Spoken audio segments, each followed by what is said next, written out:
ఇప్పుడు ఎన్నికలు జరగబోయేటటువంటివి 543. 400 సీట్లు రావాలంటే భారతదేశంలో పోటీ చేస్తే సరిపోతుంది. పాకిస్తాన్ పోయి పోటీ చేయాలి అని అంటే మీలాగా 40 సీట్లు కూడా లేనటువంటి పార్టీకి అవసరం కావచ్చు. కానీ హిందుస్థాన్లో 400 సీట్లు గెలిచే దమ్ము భారతీయ జనతా పార్టీకి ఉన్నది.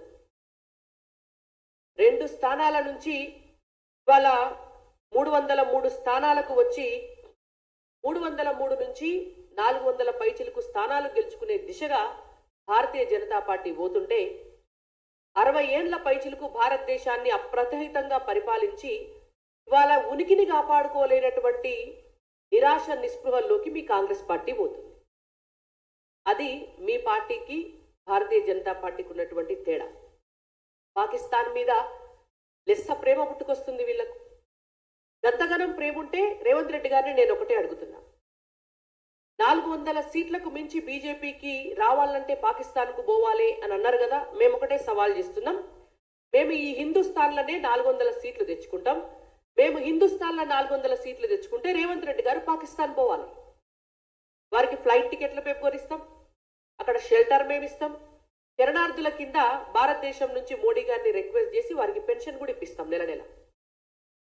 పాకిస్తాన్ బొమ్మనండి అంత ప్రేమ ఉంటే. ఎట్లయినా కాంగ్రెస్ పార్టీ డిఎన్ఏనే పాకిస్తాన్ డిఎన్ఏ కాబట్టి గతంలో రాహుల్ గాంధీ గారికి, అంతకంటే ముందు రాజీవ్ గాంధీ గారికి, అంతకంటే ముందు ఇందిరాగాంధీ గారికి, అంతకంటే నెహ్రూ గారికి కూడా పాకిస్తాన్ పట్ల ఉన్నటువంటి ప్రేమ భారతదేశ ప్రజలందరికీ కూడా తెలుసు.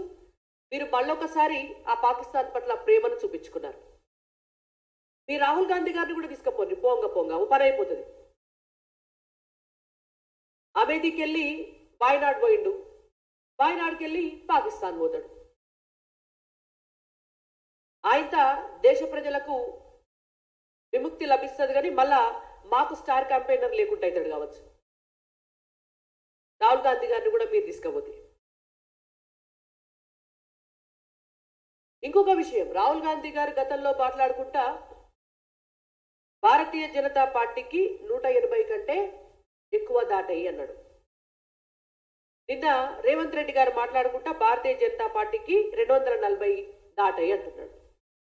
అంటే మీ పార్టీ నాయకుడు, మరి ఆయన ఏం నాయకుడు? ఆయన అధ్యక్షుడు కాదు, ఆయన ప్రధాని అభ్యర్థి కాదు. ఆయననే ముంగడబెట్టి మీరు ఎలక్షన్లకు పోతున్నారు. మరి ఆయన చెప్పే 180 లెక్కకు మీరు చెప్పే 240 లెక్కకు ఎక్కడ కూడా పొందరలేదు. అంటే మీరు రాహుల్ గాంధీ గారికి చెప్పి మాట్లాడుతున్నారా, చెప్పకుండా మాట్లాడుతున్నారా? అసలు మీకేమన్నా మీరు మాట్లాడేటటువంటి వాటి పట్ల ఏమన్నా అవగాహన ఉన్నదా? ఎంతసేపు భారతీయ జనతా పార్టీకి ఎన్ని సీట్లు వస్తాయి అనే దాని మీద ఎందుకు మీకు కాన్సన్ట్రేషన్? మేము చెప్పే 400 సీట్లల్లా 10% ఉన్నారు. మీకున్న స్టేక్ 40 సీట్లు. ఆ 40 సీట్లను కాపాడుకునే ప్రయత్నం చేయండి. ఫస్ట్ రేవంత్ రెడ్డి గారికి చేతనైతే ఆయన జాతీయ స్థాయిలో ఎలివేట్ కావాలి అనుకుంటే మొత్తం ఒక స్ట్రాటజీ బిల్డప్ చేసి ఆ స్ట్రాటజీని భారతదేశం అంతా ఇంప్లిమెంట్ చేసి మీకున్నటువంటి పాత 40 సీట్లు కాపాడుకుంటే మీరు ఇవాళ గొప్ప నాయకులు అవుతారు. మేము 40 చెప్తున్నాం, మీరు మాకు 400కు సవాల్ చేసినారు కదా. కాంగ్రెస్ పార్టీకి మేము సవాల్ చేస్తున్నాం, మీ 40 సీట్లు కాపాడుకోండి మీరు, చాలు, మేము దేనికంటే దానుకుంటాం. ఇంకొక 2-3 అంశాలు. మోడీ గారి హయాంలో బీజేపీ పట్టాలు తప్పిందట. ఇక వీళ్ళు చెప్పాలి పట్టాల సంగతి. బీజేపీ పట్టాలు తప్పిందో భారతదేశం పట్టాలు ఎక్కిందో? కాంగ్రెస్ పార్టీ హయాంలా 2G కుంభకోణం, బోఫోర్స్ కుంభకోణం, కామన్వెల్త్ కుంభకోణం, బొగ్గు కుంభకోణం, ఆదర్శ్ కుంభకోణం, హెలికాప్టర్ల కుంభకోణం, LIC కుంభకోణం, కాదేది స్కామ్ అనర్హం అన్నన్ని స్కాములు చేశారు కాంగ్రెస్ పార్టీ. అటువంటి స్కాములు చేసి దేశాన్ని అధోగతి పాలు చేస్తే 2014లో భారతీయ జనతా పార్టీ అధికారంలోకి వచ్చిన తర్వాత మొట్టమొదటిసారి భారతదేశ చరిత్రలో భారతదేశ ఆర్థిక స్థితిగతుల పైన శ్వేతపత్రం రిలీజ్ చేసినటువంటి పార్టీ భారతీయ జనతా పార్టీ. ఇవాళ ఒక్క బీజేపీనే కాదు, భారతదేశాన్నే పట్టాలెక్కించి దేశంలో వందే భారత్ రైలు ఎంత స్పీడ్గా గుర్తుందో అంతకంటే 100 రెట్ల స్పీడ్ తోటి మొత్తం ప్రపంచాన్ని చుట్టొస్తుంది భారతదేశం. ఇవాళ ఏ దేశంలో లేనన్ని పెట్టుబడులు, ఏ దేశానికి రానంత గౌరవం, ఏ దేశంలో లేనంత ఆర్థిక సుస్థిరత ఇవాళ ఉన్నది అనంటే భారతదేశంలో ఉన్నది.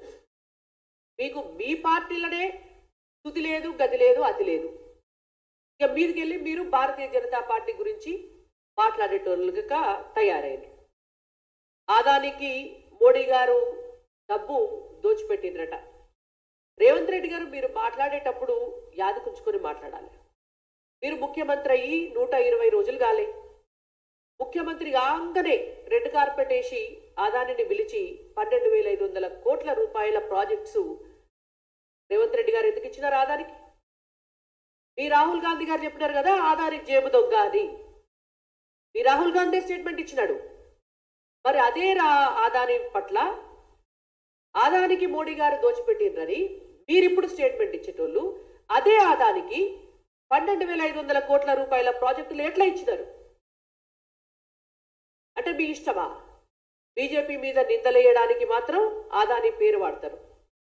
అదే మీరు పనిచేయాల్సి వచ్చినప్పుడు మళ్ళీ అదే ఆదానిని పిలుస్తారు. ఆదాని జేబు దొంగ అయితే, ఆదాని దోచుకునేవాడైతే మీరు తెలంగాణ ప్రజలకు సంబంధించినటువంటి 12,500 కోట్ల రూపాయలకు సంబంధించినటువంటి ప్రాజెక్టు పనులు ఆదానికి ఎట్లా కట్ల పెట్టిండ్రు అని మేము అడుగుతున్నాం. కాబట్టి చేసే పనికి చెప్పే మాటలకు పొంతన లేకుండా మాట్లాడు బంతు పెట్టాలి రేవంత్ రెడ్డి గారు అని మేము మీకు హెచ్చరిస్తున్నాం. ఇంకొకటి కూడా, కేజ్రీవాల్ అరెస్ట్ అవసరమా? ఎన్నికల సమయంలో కేజ్రీవాల్ను అరెస్ట్ చేస్తారా అని మాట్లాడుతున్నారు. మేము అడుగుతున్నాం, మొదలు దేశం ముచ్చట మీకెందుకు కానీ తెలంగాణలో కవిత అరెస్ట్ అవసరమా కాదా? రేవంత్ రెడ్డి గారు చెప్పాలా, చేయటమే చెప్పాలా? ఒకటే సమాధానం, తెలంగాణలో కవిత అరెస్ట్ అవసరమా కాదా? కవిత లిక్కర్ స్కామ్ చేసిందా చెయ్యలేదా? కవిత లిక్కర్ స్కామ్ లో నిందితురాలా కాదా? కేజ్రీవాల్ ను అరెస్ట్ చేయడం అవసరమా అంటే ప్రభుత్వ రంగ సంస్థలు వాటి పని అవి చేసుకుంటాయి. నీకు ఎన్నికలు ఉన్నాయని అవి పనిచేయకుండా ఉంటాయా? అచ్చా, అందుకే మీరు బీఆర్ఎస్ పార్టీకి లాభం చేసేటందుకు కాళేశ్వరం స్కామ్ కు సంబంధించి ఈ రోజు వరకు కూడా ఎఫ్ఐఆర్ నమోదు చేయలేదా? ఇవాళ ఏసీబీ ఎవరి హ్యాండ్ ఓవర్లు ఉంటుంది? రాష్ట్ర ప్రభుత్వ ఆధ్వర్యంలో ఉంటుంది. మీరు ఏసీబీ కేసు ఎందుకు ఫైల్ చేయలేదు? ఎఫ్ఐఆర్ ఎందుకు ఈ రోజు వరకు కూడా కాళేశ్వరం కేసులో ఎఫ్ఐఆర్ ఎందుకు రిజిస్టర్ చేయలేదు అని మేము అడుగుతున్నాం. ఎన్నికలున్నాయి, ఎన్నికల్లో బీఆర్ఎస్ పార్టీకి లబ్ధి చేసేటందుకే రేవంత్ రెడ్డి గారు కాళేశ్వరం ఫైల్ పక్కన పడేసిండ్రా? గతంలో బీఆర్ఎస్ పార్టీ ఇక్కడ అధికారంలో ఉన్నప్పుడు కేంద్ర ప్రభుత్వానికి సిబిఐకి ఇవ్వాలే కాళేశ్వరం కేసుని అని చెప్పి లేఖలు రాసినటువంటి రేవంత్ రెడ్డి గారు ఇవాళ అదే సిబిఐకి ముఖ్యమంత్రిగా లేఖ రాయాలా? ఇక్కడ ఇన్వెస్టిగేషన్ చేయండి రాండి అని చెప్పి లేఖ రాయాలి. ఎందుకు రాస్తలేరు? అంటే ఎన్నికలు ఉన్నాయని రాస్తలేరా మీరు? ఎన్నికల్లో బీఆర్ఎస్ పార్టీతో లాలుచి పడ్డారా మీరు? దానికి రేవంత్ రెడ్డి గారు సమాధానం చెప్పాలి. ఫోన్ ట్యాపింగ్ మీద నడుస్తుంది. ఫోన్ ట్యాపింగ్ అనేటువంటి అంశం మాత్రం మరి ఎందుకు తీసుకున్నారు మీరు? ఎలక్షన్ల టైమే కదా. మరి ఎలక్షన్ల టైంలో ఫోన్ ట్యాపింగ్ మీద చర్చ ఎందుకు నడుస్తుంది తెలంగాణ రాష్ట్రంలో? ఫోన్ ట్యాపింగ్ చేసి దేశంలో రాష్ట్రంలో ఉన్నటువంటి అన్ని రాజకీయ పార్టీల నాయకులను, ఆఫీసర్లను, సెలబ్రిటీలను, సినిమా హీరో హీరోయిన్లను, వ్యాపారస్తులను బెదిరించి బీఆర్ఎస్ పార్టీ అరాచకం చేస్తే దాన్ని కూడా ఒక్క రేవంత్ రెడ్డి ఇంటికాన్నే 25 మందిని పెట్టిండ్రు. ఒక్క రేవంత్ రెడ్డి చుట్టే 27 మందిని పెట్టిండ్రు. ఒక్క రేవంత్ రెడ్డి ఫోన్లే మొత్తం విన్నారు. ఒక్క రేవంత్ రెడ్డినే టార్గెట్ చేస్తుండ్రు. దాన్ని కూడా మీ సెంట్రిక్ కిందనే చేసుకోవడానికి ఎందుకు వాడుకుంటున్నారు? ఫోన్ ట్యాపింగ్ వల్ల మొత్తం వ్యవస్థను సర్వనాశనం చేసింది బీఆర్ఎస్ పార్టీ. మీరు ఇంకా మీనమేషాలు లెక్క పెడుతూ ఫోన్ ట్యాపింగ్ కి పర్మిషన్ ఇచ్చినటువంటి ముఖ్యమంత్రి గారిని, ఆయన కొడుకును, వాళ్ళ మంత్రివర్గంలో ఉన్నటువంటి కీలకమైనటువంటి నాయకులను వాళ్ళనెందుకు వాళ్ళ పేర్లు నమోదు చేసి పిలుస్తలేరు? వాళ్ళ పర్మిషన్ లేకుండా పోలీస్ ఆఫీసర్లు ఫోన్ ట్యాపింగ్ చేసిండ్రా? మరి ఎన్నికల లబ్ధి కోసమే మీరు ఇవన్నీ చేసిండ్రా రేవంత్ రెడ్డి గారు? వారు ఈ ప్రశ్నలన్నిటికీ కూడా సమాధానం చెప్పాలి. ఇంకొకటి మాకు సంతోషకరమైనటువంటి విషయం ఏంటంటే మందిర్ పనిచేస్తలేదని అవినీతి అంశాన్ని ఎత్తుకున్నారు అని అంటున్నారు. శభాష్, ఎస్, మేము అవినీతి అంశాన్ని ఎత్తుకున్నాం.